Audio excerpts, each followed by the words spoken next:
Hello viewer, देश investor academy के brand new episode में आपका हार्दिक स्वागत है। जय श्री श्याम। आज धनतेरस के शुभ अवसर पर आपको और आपके परिवार को हार्दिक शुभकामनाएं। धनतेरस के इस शुभ दिन पर अधिकतर परिवार जो हैं मार्केट में जाकर कुछ न कुछ गोल्ड सिल्वर परचेज करते हैं और इसको काफ़ी शुभ माना जाता है। हमारे जो प्रीवियसली जो देखा गया है फैमिलीज़ के अंदर, तो अभी एज ऑन डेट गोल्ड और सिल्वर के प्राइस काफ़ी हाई हो चुके हैं, जिसके कारण उनमें इन्वेस्टमेंट इतना नहीं कर पा रहे हैं, क्योंकि प्राइस ज़्यादा होने के कारण न परिवार ज़्यादा खरीद सकता है।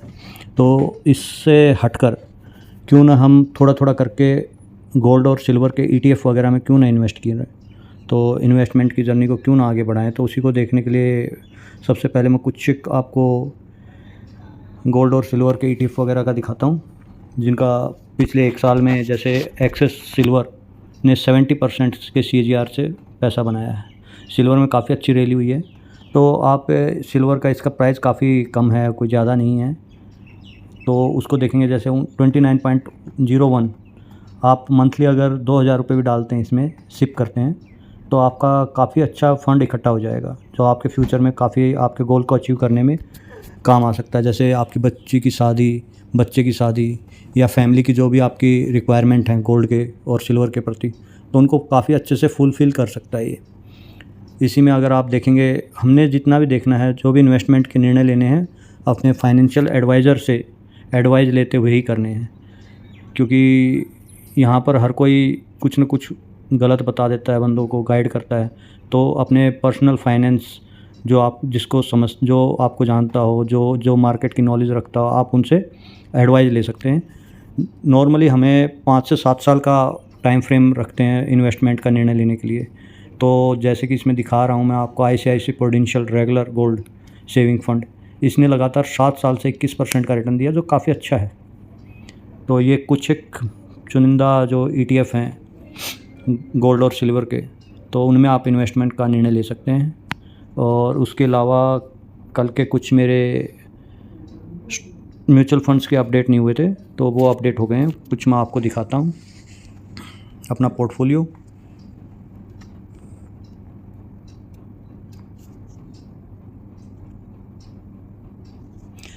ये मेरा म्यूचुअल फंड का पोर्टफोलियो है, जिसमें मैंने अभी तक 30,60,000 इन्वेस्ट किए हैं, जिसकी करंट वैल्यू 33,60,000 है।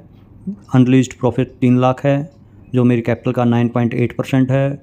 और कल के दिन मुझे मतलब फ्राइडे को जो आफ्टर सेटलमेंट नोशनल लॉस हुआ है मुझे -9,329 रुपये का, जो मेरी कैपिटल का 0.2% है। तो ये अप एंड डाउन चलते रहेंगे। आप भी डेली देखते हैं कि मैं आपको अपने फंड्स की, स्टॉक्स की अपडेट देता रहता हूँ। तो ये अप एंड डाउन है। आप बोलेंगे कहीं भैया कुछ ऊपर नीचे तो जा नहीं रहे हैं, वहीं पे खड़े हैं, तो ऐसा नहीं है। ये धीरे धीरे टाइम देना पड़ता है किसी भी चीज़ को बढ़ने के लिए। तो वही आपको एक स्टेबल ग्रोथ लेने के लिए आपको रुकना ही पड़ेगा। मार्केट में एक कहावत है कि कोई भी चीज़ बाई सही टाइम पे करो, buy right and then after hold tightly.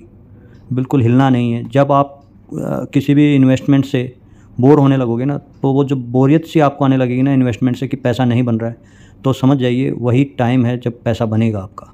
तो आपको मार्केट से नहीं हटना है और अपना इन्वेस्टमेंट को कंटिन्यू रखना है। तो मेरा पोर्टफोलियो की अपडेट हो गई है, ये देखिए। Nippon India small cap mutual fund ने कल -30.90 पैसे माइनस हुए हैं। और मोतीलाल ओसवाल स्मॉल कैप, इसमें भी कल 0.1% का डाउनफॉल रहा है। और महिंद्रा मैन्युलाइफ स्मॉल कैप, ये भी 0.1% नेगेटिव रहा। Jio BlackRock Nifty small cap 250 0.3% negative. और मोतीलाल ओसवाल माइक्रो कैप 250, ये 0.5% नेगेटिव रहा था। तो बेसिकली मेरा तो फ्यूचर का प्लान यही है, जियो ब्लैक रॉक से जो भी पैसा है मेरा इन्वेस्ट, इसको मैं जैसे ही जियो ब्लैक रॉक निफ्टी में जैसे फ्लेक्सी कैप, इनका अभी एक नई स्कीम आ रही थी, लॉन्च हुई थी, वो अभी ओपन माइंड नहीं हुई है, मतलब इसमें मार्केट में जिस दिन ओपन हो जाएगी उसके बाद इससे पैसा विड्रॉल करके उसमें डाल दूंगा। जय श्री श्याम। आशाएं करता हूं कि आप अपने परिवार के साथ हंसी खुशी से ये दिवाली एंजॉय करेंगे। Thank you.